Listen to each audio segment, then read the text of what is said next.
Hello, Aquarius, Sun, Rising, and Venus signs. Kamusta kayo? Sana ba'y nasa mabuti kayong kalagayan. Welcome back po sa ating channel. Kung bago kayo dito, welcome din po kayo. And thank you very much po for being here. And I truly appreciate it. God bless you all po.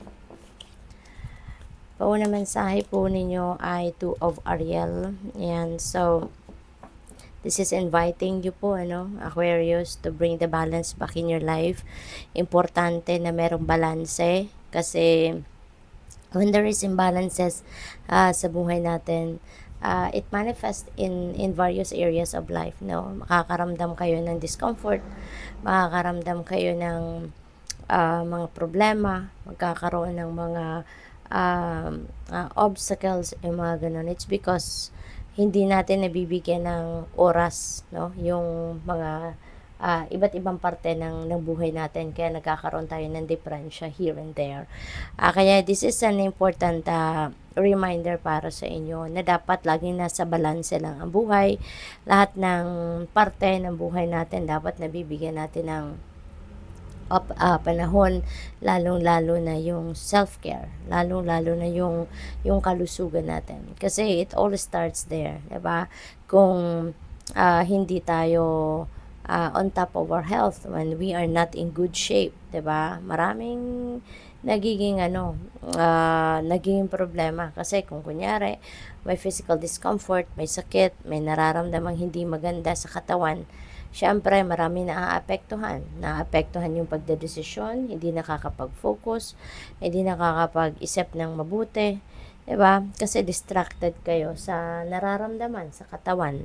And there are other many things, no, that's being affected by that. Kaya napakahalaga na mabigyan natin ng ng oras ang bawat area ng buhay natin para lahat lang nasa tamang sitwasyon, nasa tamang kondisyon, kumbaga, no?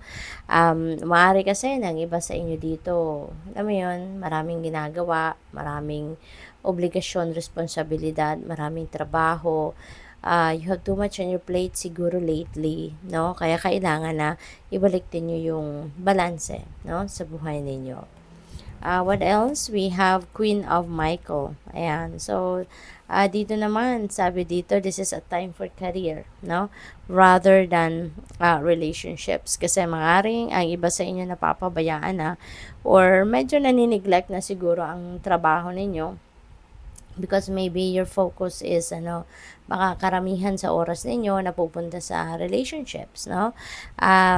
Sabi din dito, you know exactly what to do, no? Pero maaaring hindi lang ninyo nagagawa, no? Alam niyo kung paano diskarte, maybe alam niyo kung paano sisimulan, kung paano ang gagawin niyo, but maybe you're not taking action. So kaya walang nagiging magandang resulta, no?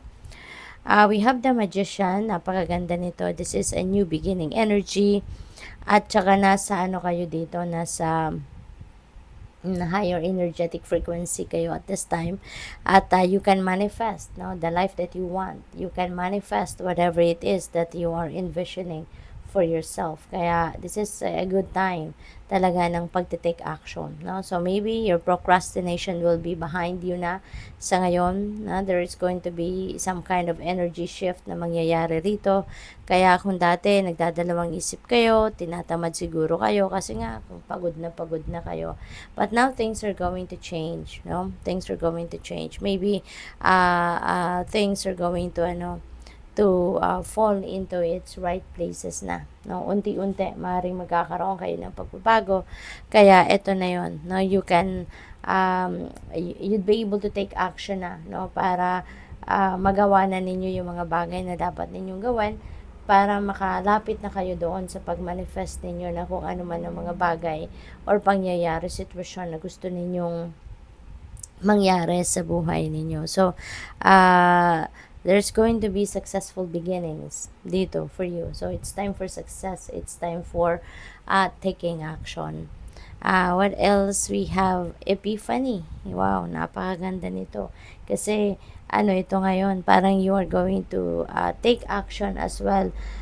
Papunta doon sa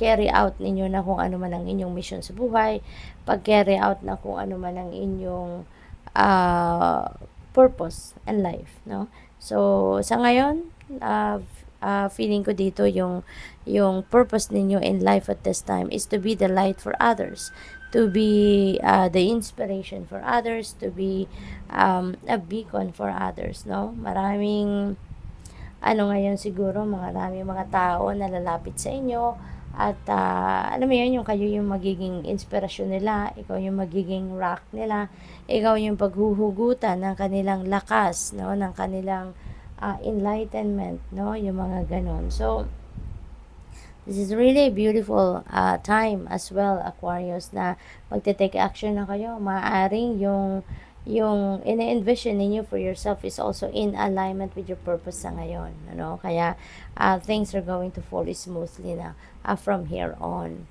We have solutions. Yan. Success that comes from objective compromise, self-control and patience, forgiving and healing energy are also coming your way. So, napakaganda kasi feeling ko magiging successful kayo dito sa pagharap ninyo sa hamon ng buhay or pagharap ninyo sa inyong mga mission sa buhay. No? Yung calling, diba? You are answering the call. Yan ang napipick up ko rito. You are finally answering the call sa iyo ng universe kung ano yung inyong mission sa buhay. So, maaring sa ngayon, you are really going for it. And meron din ditong mga, parang yung ano ninyo, yung patience ninyo will pay off, no? Yung ganon. Kaya things are going to be in alignment na with your with your purpose and with your destiny. Don't let life pass you by, be among it and live. Okay? So siguro kasi ang iba sa inyo focus kayo doon sa kung ano na yung inyong nakaraan, ano na yung natapos na, rather than focusing on what is ngayon, 'di ba? Kung ano yung nangyayari sa ngayon, ano yung mga bagay na nag-unfold sa buhay ninyo sa ngayon. Maring hindi ninyo 'yan masyadong napagtutuunan ng pansin kasi maybe you are focusing too much on the future, no, making plans for the future or still reminiscing no kung ano ang nakaraan na. We have your animals and spirit are showering you with their love. Maring yung ang mga pets ninyo to, no, na nag-pass on na on the other side, maaring sa ngayon, kahit hanggang ngayon na wala na sila sa inyong tabi, nararamdaman nyo pa rin yung kanilang love para sa iyo. Naaalala nyo pa rin yung mga masasayang araw na kasama ninyo yung mga pets ninyo. Remember, your angels are always there to guide you. Okay? Kaya hindi kayo dapat na napaghihinaan ng loob, hindi kayo dapat na natatakot kasi yung mga angels ninyo, yung guardian angels ninyo, laging nandyan. No? Laging nandyan para gabayan kayo, samahan kayo sa bawat journey ng buhay ninyo. Okay? So, good luck. Thank you for watching. Love and light. Namaste.